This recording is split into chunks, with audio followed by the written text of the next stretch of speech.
Barakah membawakan pengembaraan berkisahkan sejarah para Nabi dan Rasul dalam rancangan Jejak Rasul. Selamat menonton.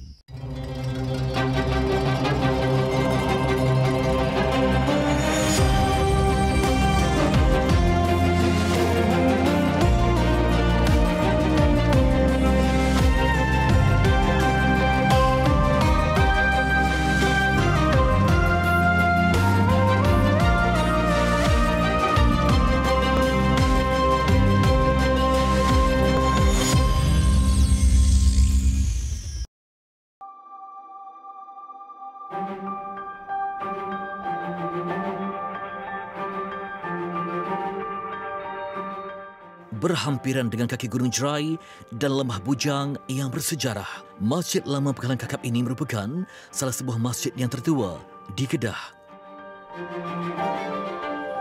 Ia dibina sekitar tahun 1800 di Pegalan Kakap Merbuk, 50 km di selatan Alustar. Binaan asasnya berbentuk empat segi yang disokong oleh beberapa batang tiang.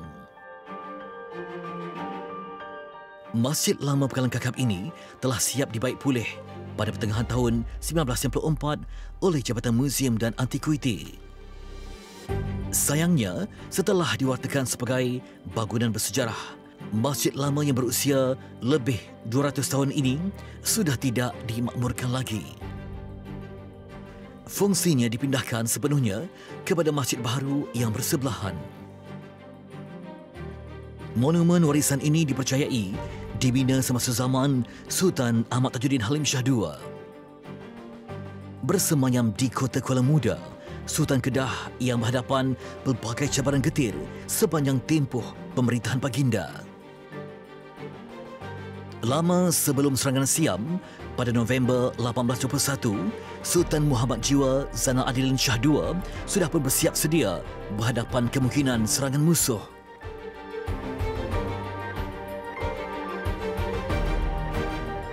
Sepanjang kurun ke-18 itu, wilayah berjiran di utara sering berperang. Begitu juga ancaman Bugis dari selatan. Maka baginda telah memperkukuhkan kota Kuala Kedah dengan meriam-meriam buatan Melayu dan juga Eropah.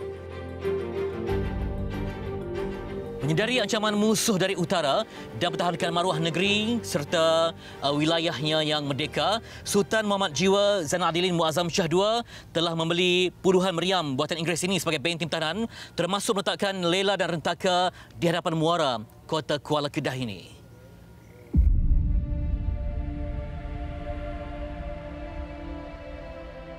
Namun kota pertahanan ini berjaya juga ditembusi apabila Armada Bugis dipimpin oleh Putera Daing Celak, Raja Haji Fisabilillah melakukan serangan mengejut pada tahun 1770.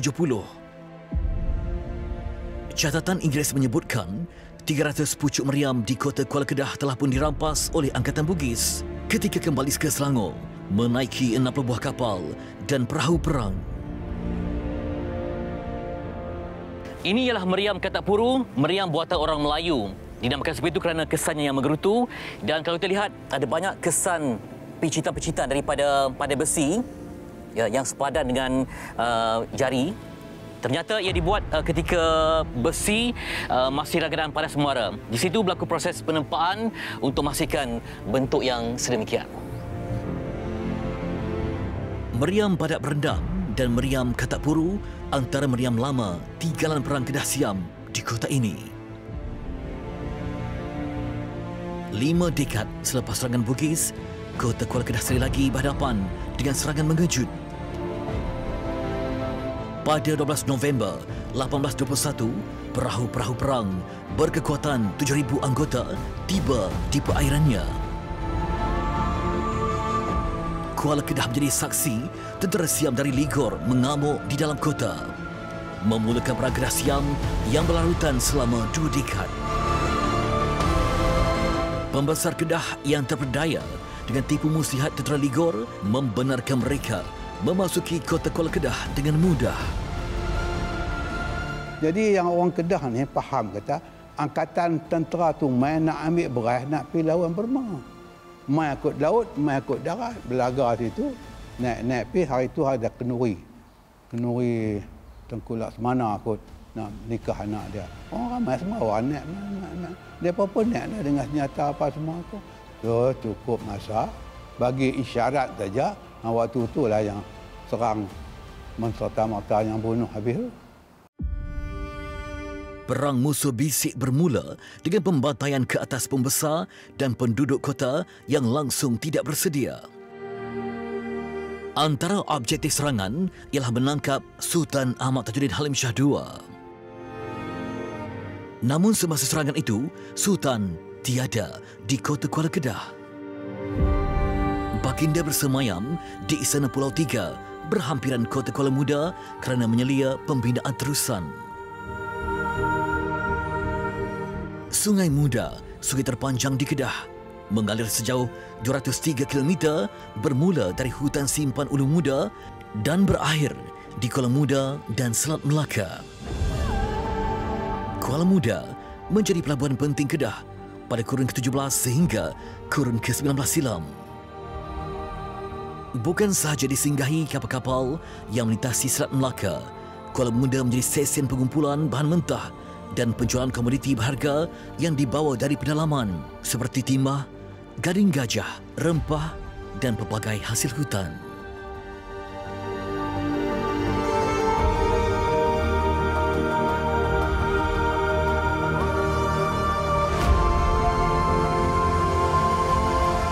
Kota Kuala Muda ini pernah menjadi pusat pentadbiran perdagangan yang terpenting yang merancangkan ekonomi Kesultanan Kedah pada kurun ke-18. Namun ia tidak bertahan lama bila mana berlaku rampasan kuasa, perebutan kuasa dan juga persengketaan yang bermula di istana. Dan ia menatijahkan serangan Siam pada tahun 1821. Ibarat Raja Wali yang kepatahan sayapnya, Sultan Ahmad Tajuddin Halim Shah II bukan hanya kehilangan kota Kuala Kedah dan kota Kuala Muda, malah kehilangan tahtanya selama 2 dekad.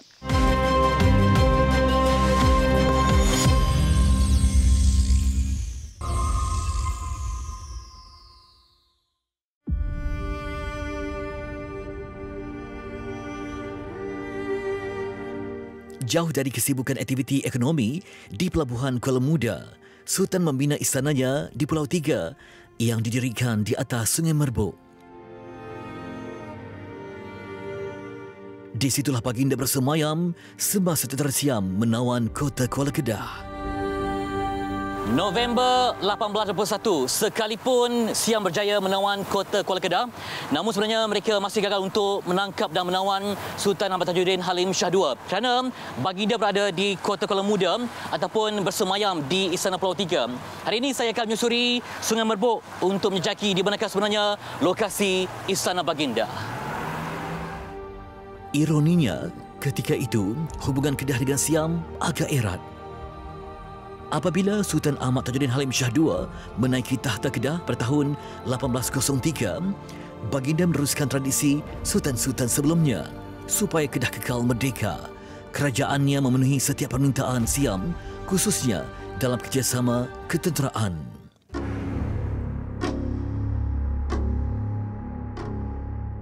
Pada tahun 1808, Siam meminta Kedah untuk menyertai Singgora menyerang Patani. Pada tahun-tahun berikutnya, Kedah diarahkan untuk menyerang Perak bagi pihak Siam. Kedah juga diminta menghantar tenteranya untuk membantu Siam berperang dengan Burma. Menghargai jasa Sultan Kedah itu, Raja Siam menganugerahkan gelaran Job Raya yang meletakkan kedudukan Sultan Kedah setaraf dengan Raja Ligor Nakhon Sitamarat. Walau bagaimanapun, kesetiaan baginda tetap dicurigai sehingga membawa kepada serangan Siam ke atas Kedah pada 12 November 1821. Sebenarnya, setelah berjaya menawan kota Kuala Kedah dengan misi tipu dan muslihat, maka pasukan tentera Siam telah pun bergerak menuju ke perairan di sekitar Sungai Merbuk ini untuk misi menangkap dan menawan Sultan Ahmad Tajuddin Halim Shah II. Dan setibanya mereka di sini dan dapati bahawa baginda telah pun tiada. Istana telah pun kosong kerana baginda telah pun berundur ke seberang perai melalui jalan darat. Dan dengan itu, Tentera Siam Kedahan telah pun bertindak dengan membakar istana baginda dan merampas semua harta yang terdapat di dalamnya. Hubungan Kedah Siam yang telah lama terjalin ditandai dengan tradisi penghantaran bunga emas ke Istana Bangkok. Muhammad Herman bin Roslan ialah seorang pengkaji sejarah Kedah, khususnya yang berkaitan dengan Perang Musuh Bisik. Bila saya kaji, kita tengok balik semua secara detail, terutamanya dalam abad ke-19 dan ke-20, tak semua perkara Siam masuk jemput. Kecuali bila Siam menakluki Kedah pada tahun 1821, baru kita nampak satu genggaman yang kuat oleh Siam lah. Ini ialah replika bunga emas di Muzium Negeri Kedah yang terletak di Alustar. Meneruskan tradisi penghantaran bunga emas ke Siam setiap 3 tahun sekali antara Natijah Rundingan Wakil Sultan Kedah dengan Kerajaan Rama III di Bangkok pada tahun 1842. Ia sebagai inisiatif diplomatik dalam usaha mendapatkan kembali hak mentadbir Kedah. Semasa Sultan Zainal Rashid Muazzam Shah I bersama Tunku Anum, Said Husin dan Tunku Muhammad Akib menghadap Maharaja Siam di Bangkok, ketetapan baharu telah dibuat. Wilayah Setul, Kubang Basu dan Kayang juga hendaklah menghantar bunga emas secara berasingan dari Kedah. Ia perlu dihantar terus ke Bangkok tanpa melalui Ligor. Penghantaran bunga emas ke Bangkok dihentikan setelah Perjanjian Inggeris-Siam 1909 ditandatangani. Bunga emas sebagai ufti yang dihantar daripada Kedah kepada Siam menimbulkan dua implikasi ataupun tafsiran yang berbeza. Bagi Siam dan British, mereka anggap ini sebagai satu tanda tunduk kuasa ataupun tanda mengakui ketuanan Siam ke atas Kedah. Sedangkan bagi Raja-Raja Melayu, ia hanya sebagai satu simbol perikatan dan persahabatan. Semenjak tahun 1809 sehingga tahun 1906, sejumlah 27 pohon bunga emas dan bunga perak telah dihantar oleh Sultan Kedah kepada Raja Siam. Kalau kita tengok pula, selepas Sultan Mat Tajuddin Zainal Rashid, sampailah Sultan Abdul Hamid, itu pun belum ada hubungan yang, kalau kita tengok, tak begitu kukuh. Pasal walaupun dikatakan Siam ni masuk campur, tapi dia tidak mengawal hubungan politik ataupun sistem politik yang ada di Kedah. Kedah bebas mentadbir, boleh lantik siapa-siapa jadi bangsawan. Malah Kedah boleh membuat hubungan antarabangsa dengan kuasa-kuasa luar. Contohnya Jerman. Sekalipun amalan penghantaran bunga emas dibuat oleh Sultan-Sultan Kedah, ia tidak bermakna negeri itu milik Siam. Sebab kalau kita tengok daripada segi hubungan tributary, kalau kita baca Frank Sydenham sebagai contohnya, ataupun Sir Blackburn, dia kata hubungan Kedah dengan Siam melalui bunga emas itu tadi adalah hubungan persahabatan. Sebab Cina sendiri, Rama III, menghantar bunga emas juga kepada Cina. Tapi dia bukan hantar bunga emas, dia hantar bentuk singa lah. Jadi adakah Thailand tu di bawah Cina? Tapi Cina tak pernah dakwa. Macam tu juga kita. Ini pandangan-pandangan yang dikemukakan oleh pegawai-pegawai British semasa proses nak mengambil alih lah Kedah daripada Siam lah kononnya.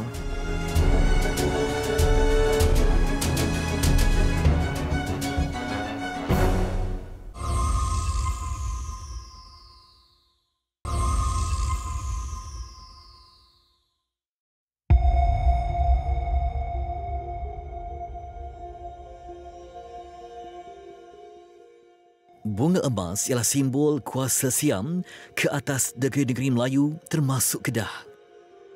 Bunga emas dihantar ke Bangkok bagi mengelakkan serangan Siam. Hakikatnya, hubungan Kedah Siam telah lama bermula seperti yang diriwayatkan dalam Merung Mahawangsa. Kerajaan Bangkok ataupun Chakri ni dia betul-betul expand power. Sampailah Sultan Abdullah, kemudiannya turun pada Sultan Mat Tajuddin. Masa Sultan Mat Tajuddin tu baru kita nampak hubungan tributary lah, ataupun hubungan kita kena hantar bunga emas lah. Tapi kalau kita baca daripada segi sejarah, menurut rekod-rekod Siam, katanya bunga emas ni mula dihantar pada zaman Sultan Mahyudin. Sultan Mahyudin ni tahun 1630-an macam tu lah. Tapi macam saya katalah, kita tak ada satu faktor yang betul-betul kukuh nak membuktikan kata hubungan Kedah dengan Siam ni macam mana. Pencarian tapak Istana Pulau Tiga dari kurun ke-19 itu di Sungai Merbuk ini tidak menemukan sebarang petunjuk. Istana Sultan Ahmad Tajuddin Halim Shah II di Pulau Tiga, Sungai Merbuk ini dikatakan telah musnah dibakar oleh tentera Siam. Sekalipun Kota Kuala Kedah dan Kota Star berjaya ditawan, misi memburu dan menangkap Sultan Kedah itu gagal. Baginda berjaya berundur ke Seberang Rai dengan selamat. 12 November 1821 menjadi tarikh Sultan Kedah kehilangan takhta, diburu oleh Siam. Baginda terbuang di tanah jajahan Inggeris.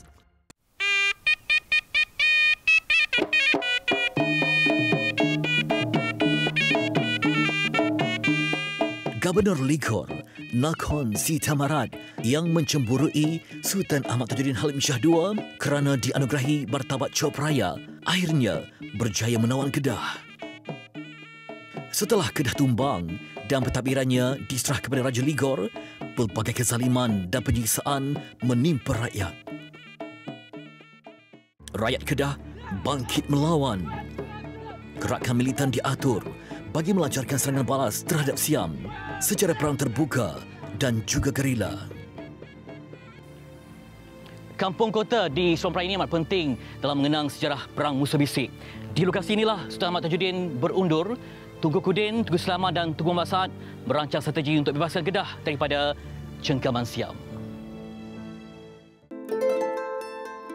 Menyusul langkah Sultan meninggalkan kampung halaman, dipercayai lebih 70,000 orang Kedah berhijrah ke Seberang Perai bagi menyelamatkan diri dari ancaman Siam.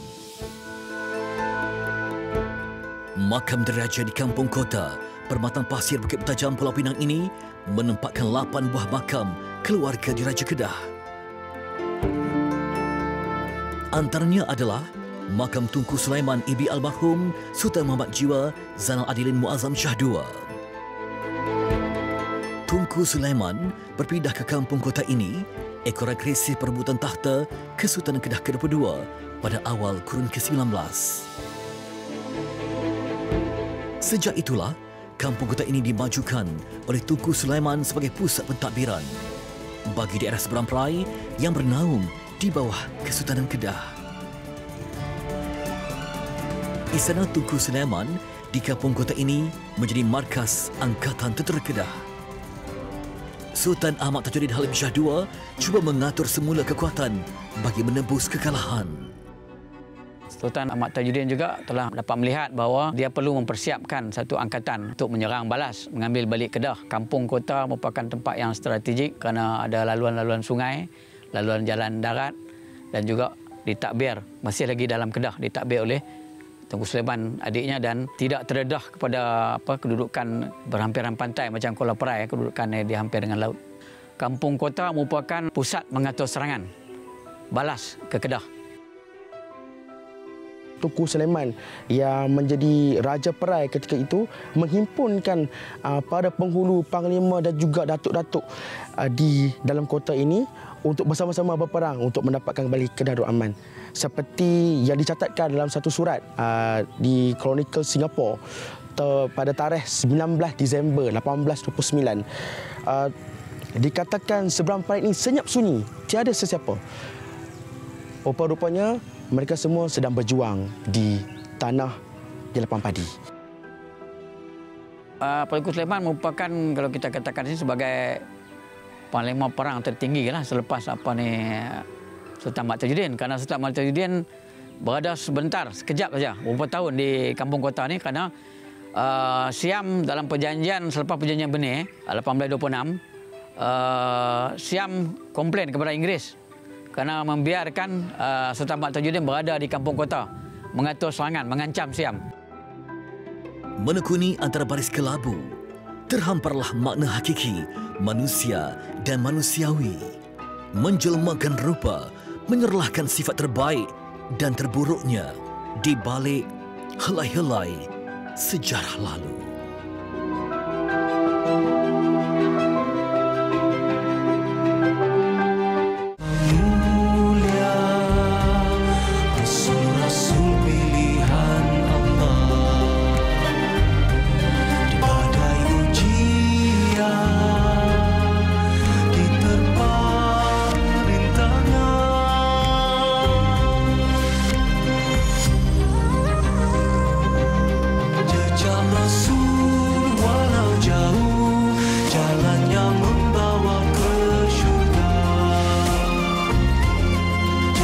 Rasul sejarah